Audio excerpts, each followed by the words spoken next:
పడుకోడానికి దుప్పటి ఎందుకు, వేడి కౌగిళ్ళ కోలాటం బాగున్నది.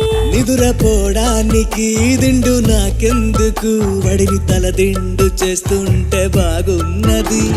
ఎదిక్కు చూస్తూ ఉన్నావు నా దిక్కు నువ్వే అనిపిస్తావు, ఇన్ని నాళ్ళు లేని బాగోతం బాగుంది. ఈ చల్లగాలి ఉన్నా నీ బయట గాలి తగలగుంటే ఎంత ఉక్కపోతా ఈ చిత్రం బాగుందే.